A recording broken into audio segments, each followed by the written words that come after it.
des traits marqués, timides, presque apeurés. Cette expression, Maradona l'a gardée sur son visage toute sa vie. Avant de baisser les bras, un conseil. Inspirez-vous de la jeunesse de Maradona. Une vie d'amour, d'excès, de rage, de combat. Une vie réussie alors que, pourtant, tout le prédestinait à perdre.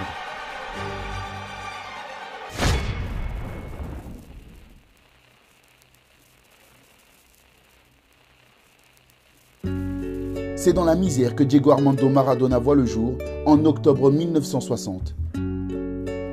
Il grandit à Villa Fiorito, un bidonville dans la banlieue de Buenos Aires. Les maisons y sont défoncées et les ordures pas ramassées. La drogue et la violence forment le voisinage des Maradona. Diego Senior est ouvrier à l'usine pour tenter de gagner un peu d'argent afin de garnir le garde-manger, pendant que Doña Tota, sa mère, s'occupe d'éduquer leurs 7 enfants. Le comportement de sa mère interpelle Diego. Très souvent, au moment de passer à table, Doña Tota se plaint de maux de ventre. Une douleur telle qu'il l'empêche même de manger. Ou presque. Ma mère n'a jamais eu de douleur au ventre. À chaque fois que le repas arrivait, elle nous disait « j'ai mal au ventre ». C'était un mensonge. La vérité, c'est qu'il n'y avait pas assez à manger pour tout le monde. Parmi les sacrifices faits par les parents de Diego, il y a ce ballon de football acheté pour l'anniversaire de leur fils qui fête ses 3 ans. C'est avec ce ballon qu'il réalise ses premières prouesses, semaine après semaine, éclaboussant tout Fiorito par sa technique sans pareille. Diego prend rapidement conscience que c'est ce ballon qui va déterminer l'avenir de sa famille. Le jeune Diego n'a pas le choix. Il doit réussir pour sortir ses parents, ses frères et ses sœurs de la misère. Et pour ça, le talent seul ne suffit pas. Il doit désormais s'armer de détermination.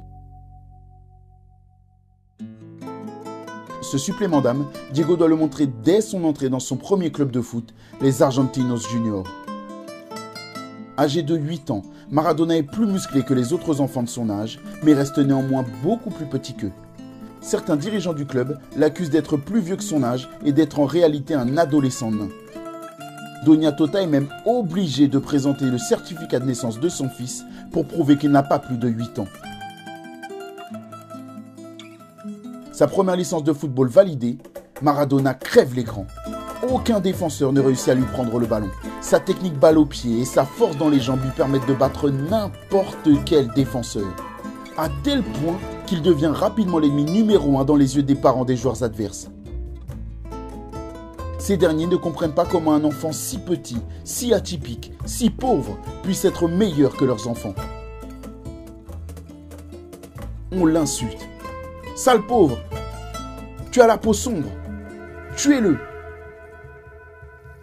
Le jeune Diego répond sur le terrain. Il n'a qu'un seul objectif, marquer des buts.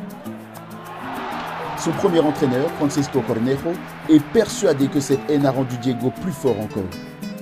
Le football l'a transformé intérieurement, en a fait un gagnant naturel, aussi bien à 12 ans pour un soda qu'à 25 ans pour la Coupe du Monde. Le club d'Argentinos Juniors veut faire de Maradona un joueur de plus en plus fort. Le jeune Diego doit multiplier les entraînements. Son père, qui se lève chaque matin à 5 h pour aller à l'usine, traverse chaque après-midi Buenos Aires pour amener son fils au centre d'entraînement. Des heures de trajet où Diego Senior et Junior naviguent de bus en bus. Pour ses 15 ans, le club décide de loger Diego dans un appartement près du stade pour qu'il puisse s'entraîner encore plus facilement. C'est à ce moment-là que Diego reçoit son premier chèque. Fier d'avoir gagné cet argent seul, il décide d'offrir un téléviseur à ses parents en guise de premier achat. À 15 ans, Diego est devenu comme un autre père pour nous. Il a rendu notre quotidien plus confortable. Maradona le sait, il doit devenir le meilleur s'il veut pouvoir payer une nouvelle maison à ses parents. Et pour devenir le meilleur, il faut évoluer avec les professionnels. 10 jours avant de fêter son 16e anniversaire, Maradona devient le plus jeune joueur de l'histoire à jouer en première division argentine. La foule chante déjà son nom. Quelques instants après son entrée en jeu, Diego réussit un petit pont mémorable. Dès lors, la foule chante encore plus fort.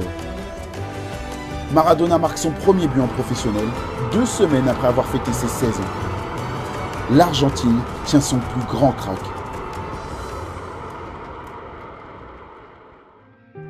Diego puise sa réussite dans la haine qui l'anime et le motive. Il est proche de pouvoir s'en sortir, mais reste conscient qu'il doit encore gravir des montagnes pour réussir à sortir ses proches de la misère. Il était en colère quand on disait que les enfants de son quartier étaient tous crasseux, ignorants et inutiles. Il voulait devenir le symbole de cette population d'exclus. C'est pour ça qu'il n'était jamais malade, et s'il était blessé, il jouait quand même. Blessé, Diego Maradona l'a été toute sa vie. Blessé par son passé, blessé par des trahisons, blessé par une santé fragile, blessé par ses addictions. Il a toujours été blessé, mais il ne s'est jamais arrêté de jouer. Et quand Diego jouait, Maradona gagnait. Le reste appartient à l'histoire.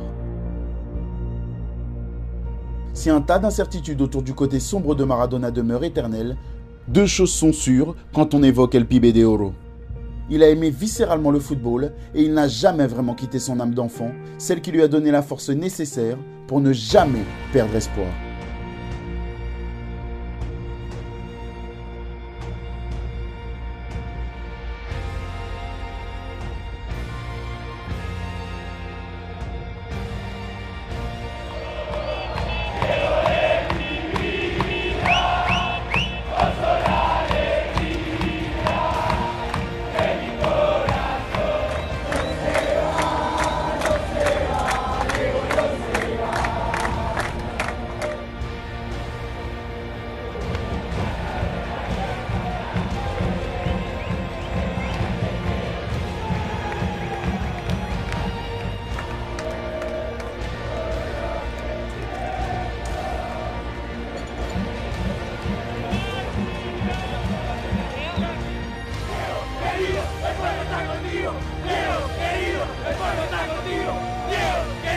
¡El pueblo está contigo!